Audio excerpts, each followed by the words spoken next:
the attendance, look at the viewership, and then they watch the games, and she's constantly being abused. She was stabbed in the eye last night. Caitlin Clark played a terrible game, shot 4 of 17 from the field. The Indiana Fever got curb stomped by the Connecticut Sun. You know what's crazy? A single headline can change how we see our favorite players. One minute, Caitlin Clark's the victim. The next, we're all wondering what really went down on that court. Let's break down how one newspaper's mistake turned into a full-blown media circus. Before we move on, I'd like to ask you a small favor. If you appreciate this content, please take a second to like this video and subscribe to the channel.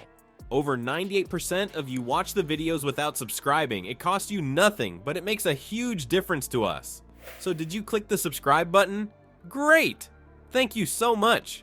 Now back to the video. The plot gets more complicated right when you think you've got it figured out. Do you recall that attack that was in the news? As it happens, there's a surprising turn of events. The truth of what happened on that court may shock even the most devoted followers. Assume a certain situation. Every play matters in this high-stakes playoff game. A jolt goes off as the athletes and spectators are both engrossed in the moment. Cradling her face, Caitlin Clark is on the ground. A brief hush falls over the arena before a cacophony of gasps and boos breaks forth. Now the question is, what precisely transpired in that brief instant? Everyone knows that Caitlin Clark is a monster when it comes to basketball. It's not uncommon for her to make defenders look foolish as she drops buckets in all directions. But what happens now? She was severely outplayed. We're only talking about 11 points for the entire game. Clark, that is not up to our standards. Something is wrong when you see LeBron score in the single digits. The story gets increasingly stranger from here. The Los Angeles Times published a headline implying that Dijonai Carrington assaulted Clark directly. They seem to be depicting a basketball match reminiscent of a WWE takedown. The first woman to ever be the biggest star in American sports was assaulted 2 minutes into the game. They're trying to act like it's somehow virtuous that women are degrading and trying to eliminate Caitlin Clark in the WNBA. Let's keep it real. What would it be like? It seems like they took a single scene from the game and made an entire action film out of it. Things start to go crazy from here. When people start to look into the details, guess what? Despite what the headline says, the reality is quite different. Neither a premeditated assault nor a vendetta motivated it. Put simply, it was a game of fierce, physical basketball played in the playoffs. So, what's really crazy? As more and more people dug into it, the enormity of the LA Times mistake became apparent. They escalated this brief opportunity into a major confrontation. It's as if they lost track of the fact that they were basketball game reporters and not plotters for the next Rocky film. Okay, let me get this straight. Clark did, in fact, get harmed. It had nothing to do with Carrington's intentions to harm her. In a physically demanding sport like this, it was simply one of those things that can happen. There are no heroes or villains, simply top-tier athletes competing.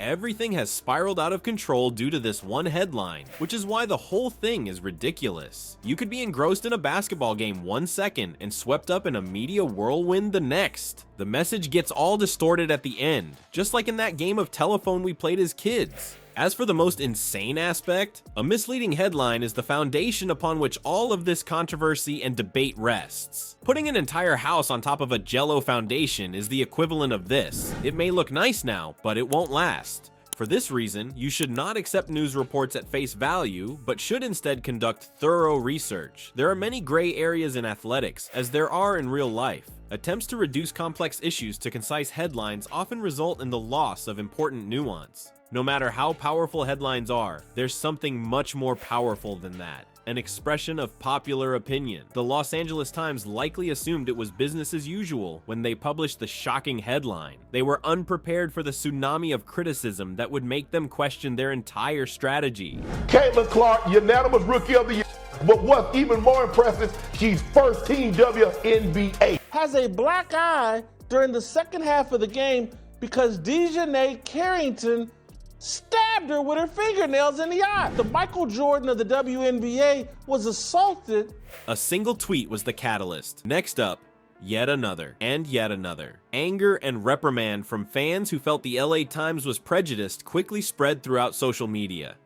Angry comments and screenshots of the headline were being circulated. It felt like being a fly on the wall of a wildfire. Underneath the article, you should have noticed the comments section. The comments were all in capital letters and angry emojis. The crowd went ballistic. Some even went so far as to tag the Los Angeles Times in their posts while fact-checking and demanding retractions. I felt it all. However, ordinary fans weren't the only ones joining in. Athletes and sportscasters alike were not above getting involved. That this headline was completely inaccurate was a message they were trying to spread across their platforms. Sarah Spain then joined the conversation. Are you familiar with Sarah? Totally badass ESPN reporter. She certainly wasn't subtle about it. She said it like it was. The title was flat out wrong. What would you think if you were the LA Times and that appeared on your timeline? What a sobering reminder of reality. Tensions were rising. The number of people voicing their opinions was steadily rising. As if observing a Jenga game, the Los Angeles Times began to sway. Will they give in? What if they bet twice? There was genuine anxiety. Things start to get insane now. This large prestigious newspaper, the Los Angeles Times, began to perspire. The pressure was building up on them from every direction. It seemed as if Goliath was made to feel as though David could have a point. Instantly, bang! A new headline appeared. In an instant, it appears for a second, depicting Caitlin Clark as the victim of a brutal assault. Poof! In a minute, gone, swapped out with something that is more reasonable and, well, honest. Seeing that was crazy. This massive news organization prompted to retract its statements by ordinary citizens like you and me. Vocal about their fandom of her was because they were using her as a wedge and a weapon against the black women in the league. That's how twisted and screwed up this WNBA thing and this sexuality thing is they got going on in the WNBA. For one day, we all played the role of fact checkers and demanded better journalism. Is there anything even more bizarre?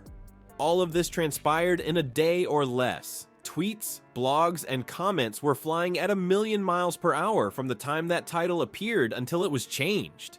It felt as if I were witnessing a live demonstration of the influence of social media. However, the most astounding part is about to come. It wasn't about a single game or headline. There was a greater purpose behind this. The objective was to make sure the media were held responsible. The point was to make it clear that we would not stand by and allow you to fabricate a story as you see fit.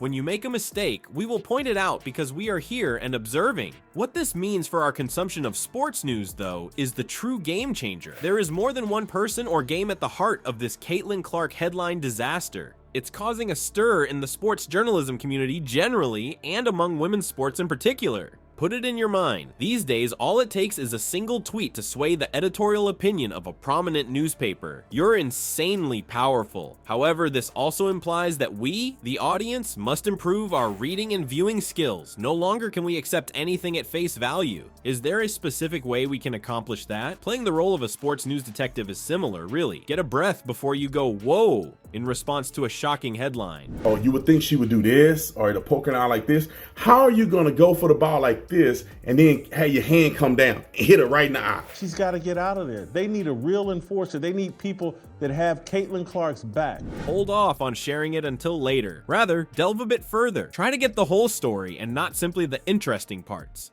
And here's a helpful hint. Look into multiple sources. A positive indicator is when there is consensus. Something is amiss, though, if you keep witnessing alternate narratives. What is really out there? All of this is prompting us to reconsider our coverage of women's sports. Drama and feuds have predominated for far too long. However, true believers understand that it's all about athletic prowess, strategy, and talent. Perhaps this is the moment of clarity that we have been waiting for to begin prioritizing what is truly important. The tough part, though, is here. There are positive and negative aspects to social networking. One positive aspect is that it empowers us to criticize biased reporting. Meanwhile, it has the ability to disseminate false information at a rate that rivals Caitlin Clark's three-point shooting ability. This being the case, how are we to exercise responsible use of this power? It's a question worth $1 million. Are we prepared to serve as the sports media's guardians? Because I can assure you that it is not merely a matter of spotting the major errors. It's about establishing a standard of fairness and accuracy rather than an exception. In a perfect world, the headlines for women's basketball would be as informative and polite as those for the NBA. Caitlin Clark, what she's doing doesn't minimize what they've done, but we should have been giving her the credit. We saw the ratings, we saw the merchandise sales, we saw the attendance. That was on purpose. Is Caitlin Clark making too much of it? Is she exaggerating it, trying to get the call? You can think both things. You can think, hey, this is on purpose. Where players are celebrated for their skills, not just their drama. If we all began to demand more, we could build a world like that. Unfortunately, it's happening all over. Plus, we're paying for it. Our news consumption habits need to be more deliberate. Think about whether you're sharing facts or drama before you click the share button. Do I contribute to a more positive sports media environment, or do I contribute to its current state? Plus, guess what? Sports are simply one aspect of this. Every aspect of life can benefit from these skills. Checking facts, seeking out alternative perspectives, and thinking critically.